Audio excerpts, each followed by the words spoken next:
Está aí pela liderança do PSB, Fábio Garcia. 5h12, esta é a TV Câmara, Rádio Câmara, e também você nos acompanha pela internet. Antônio Carlos Silva, numa sessão de muitos debates, tem tomado todo dia, né, fora os outros anteriores que essa PEC tem sido debatida. Proposta polêmica que nesse momento está na fase de votação de um pedido para encerrar a discussão. Em instantes os líderes vão orientar as bancadas.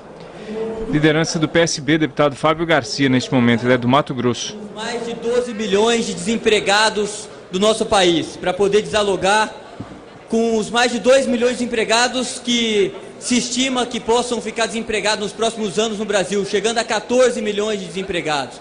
Para dialogar com os jovens desse país que querem ter uma oportunidade, que querem ter emprego. Para dialogar com os universitários do Brasil que querem sair das suas universidades e poder ter uma oportunidade no mercado de trabalho. Para dialogar com as pessoas que pensam que o Brasil precisa ter um futuro próspero, que seja um país de oportunidades a todos. É com essas pessoas, porque a PEC 241 trata, na verdade, de viabilizar o futuro desse país. Um país que hoje atravessa a maior recessão da sua história, fruto de, obviamente, de medidas equivocadas e uma disparada do gasto público sem precedentes.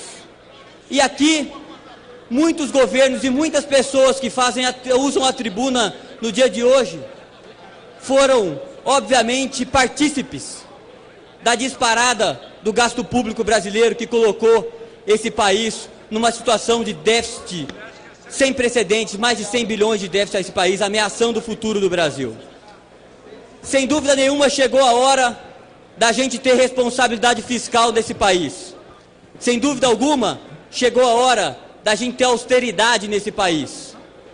Sem dúvida nenhuma, chegou a hora da gente colocar um equilíbrio fiscal no Brasil e que a gente possa, então, colocar a economia do Brasil nos trilhos. É isso que a gente tenta fazer através da PEC 241. Mentem aos brasileiros aqueles que falam que essa PEC congela investimento na saúde, na educação, na assistência social. Mentem aos brasileiros. Isso não acontece. A PEC não congela nenhum investimento. Caberá a esse Congresso Nacional, ao Executivo, definir a prioridade de gasto. O que ela faz, sim, é colocar um teto para o gasto público brasileiro, para que a gente não sofra ainda mais com o déficit primário no Brasil.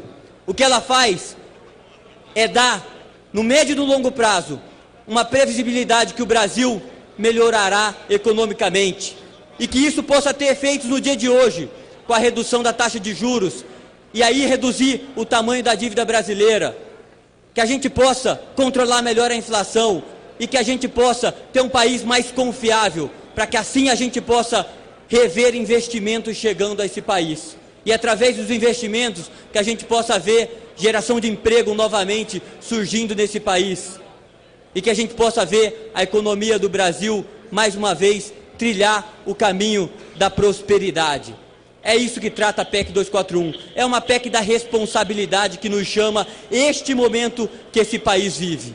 Nada mais que isso. Temos que ter responsabilidade com esse Brasil. Não dá mais para que a gente possa fazer com que esse país não tenha controle orçamentário. Não dá mais para a gente aceitar um país onde se gasta o que se quer e depois se aumenta os tributos, os impostos dos brasileiros e brasileiros para pagar a conta do dinheiro mal gasto. Como fazemos na nossa casa, na nossa família, nas empresas que precisamos priorizar e qualificar o gasto, é isso que essa PEC faz e nos obriga a partir desse momento.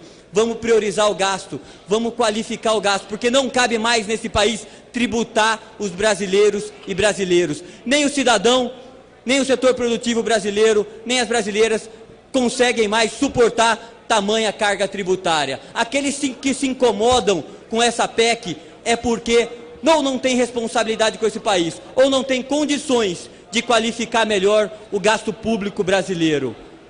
E vou dizer a vocês, o Partido Trabalhadores governa este país há bastante tempo. Há bastante tempo. E levou, sim, o Brasil a ter esse déficit que a gente vive. Ele levou sim o gasto público sem nenhuma responsabilidade nesse país. Levou sim o Brasil a passar por uma das piores recessões da sua história.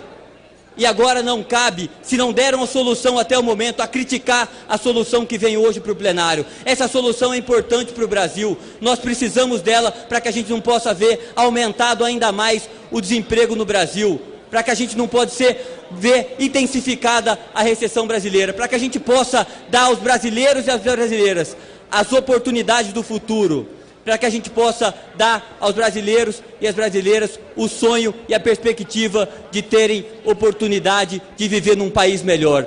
Então, senhoras e senhores, é uma das votações mais difíceis, mas mais importantes desta casa nessa legislatura, sem dúvida alguma, dura, mas importante para hoje, mas sobretudo importante para o futuro do nosso país. Eu gostaria então de pedir aos parlamentares que votemos a favor dessa medida, que a gente vai estar ajudando muito o futuro de muitos jovens e de muitos brasileiros. Muito obrigado e boa tarde a todos.